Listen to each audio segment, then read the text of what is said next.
Anointed the chosen one in high school, LeBron James immediately proved to be a unique combination of strength, skill, and savvy. A four-time champion, four-time MVP, and finals MVP. The King ranks third all-time in career scoring and continues to write his legacy. Here he comes the other way. There's your first James Jam of his career. LeBron, you would think he's from another planet. For a guy his size, I don't know what he weighs. He looked like he weighs 260 or 70 or something like that.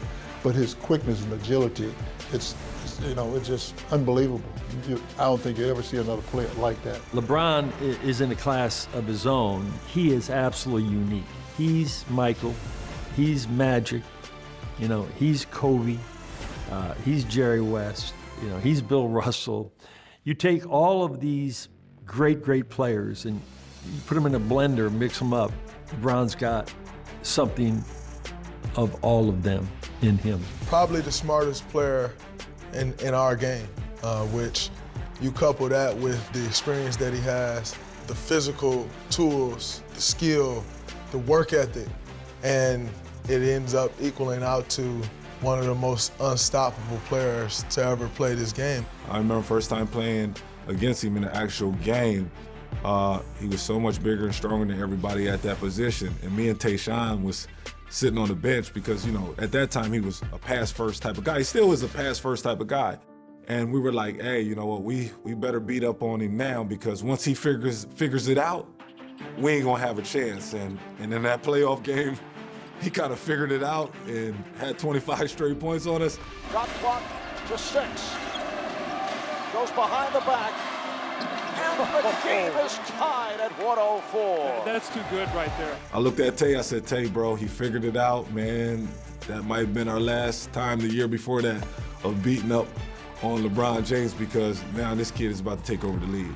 One of the great performances of all time in playoff history. This man's mind is a stinking computer. We're playing in the playoffs, I think it was Detroit. He's calling out their substitution patterns.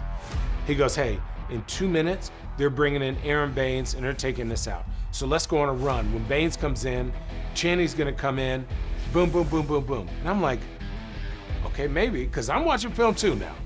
So I'm like, okay, I may have seen that. Lo and behold, 2 minutes comes in, I walk to the thing, we're running these plays. He's calling out their plays. Toronto, Eastern Conference Finals. This is a true story from a Toronto player, and I was there because he was guarding me. They come out of a timeout, and Kyle Lowry throws his hands up, whatever, and the guy goes, dang, I didn't see the call. Brown goes, you're supposed to be in the corner, and then you're gonna cut across, he's gonna sit a down screen, you're gonna come over, we're gonna switch that, and then Kyle's gonna have to play me one-on-one. Kyle plays him, and the dude goes, stop it. I said, this is every day. This is every single day. LeBron, the King. I can remember one time and being in Cleveland, being picked up one of my friends. Where we going? You gotta see this kid. I know, man, I'm hungry. No, you gotta see this kid. What kid? I'm like, damn, he's on Sports Illustrated already? So we pull in the gym in Cleveland and it's packed. And I see this kid and I haven't seen nobody dominate high school like that since me.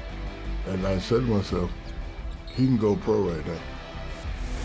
LeBron James' career has spanned nearly 2 decades now, and your careers aligned for the first one of them. Anyway, what was it like to game plan against a young LeBron James?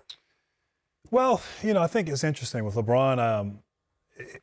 For a young guy coming into the league, his strength, his athleticism, his basketball intellect, his feel for the game was just incredible. And to lace him up, to go against him for the first time, you're kind of blown away. Like, this guy's not that young. He has a seasoned game. He has experience. He has a great feel. And he was like the first guy out of high school directly into the NBA who didn't need to ease his way in. I mean, he came in with a big splash. He asserted himself. He let everybody know that he was the real deal. And to be so young was so impressive. And so he was a nightmare, even back then, the game plan for. He was still on the defensive end. I don't think he was up to where he eventually became, but a great player right out the gate. Impressive to watch and certainly difficult to prepare for. And he won often, even before he was wearing several rings. What did it take, though, for him to become a champion?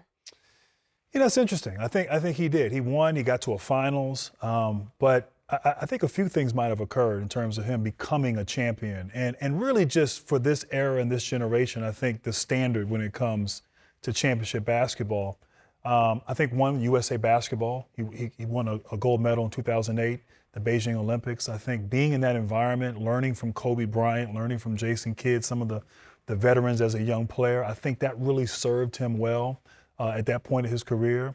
And I think going on to Miami, you know, joining a culture where there's structured accountability and everything is about winning and winning championships. And so learning and understanding that process, the sacrifice, the discipline, the collective responsibility that goes into winning, he really kind of grew up. And there was a great sort of maturation that occurred there for him. And so I think that was sort of when a shift was happening for him.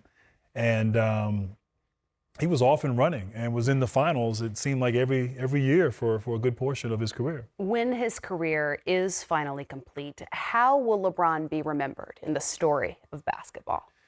You know, I think when his game is done and his career is over with, I think his excellence on the court, without a doubt, you can put him on the Mount Rushmore. You can debate whether he's the greatest or not. But I think certainly he will be remembered for his accomplishments on the court, but also off the court. You know, I think he kind of took the mantle from the sports marketing standpoint that Michael Jordan had started, and he took it to another level. You know, owning the relationships, employing his friends, building platforms and businesses away from the court. That was huge. And then also the social justice, speaking out on causes, really inspiring, I believe, a generation of athletes to use their voice and to, you know, so I think a combination of things I think are what he'll be remembered for, and certainly an incredible legacy that he's had and, you know, will be remembered for, you know, because of what he did on and off the court. And one he's continuing to build. That's right. So the first time I seen LeBron play, so let me tell you a story. I remember seeing LeBron for the first time. He was doing a special, let's say it was on a network. And in this special, he was a junior, and it was like coming out this junior season. He had this little nappy fro and baby face, squeaky voice. And I remember listening to the interview and hearing him say like if he can challenge the rule to enter the NBA after his junior year, like he would.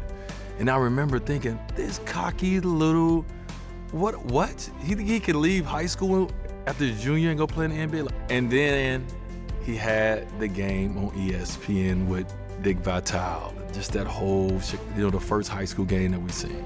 And I tuned in like everybody else to just see what this guy was all about. 3 minutes in watching him play, I was like, oh, okay, this dude, he good. Like he's on another level. He was a star. Like to have that moment, to be able to perform like that when this moment was so big and he made it look so easy, you knew he was a star.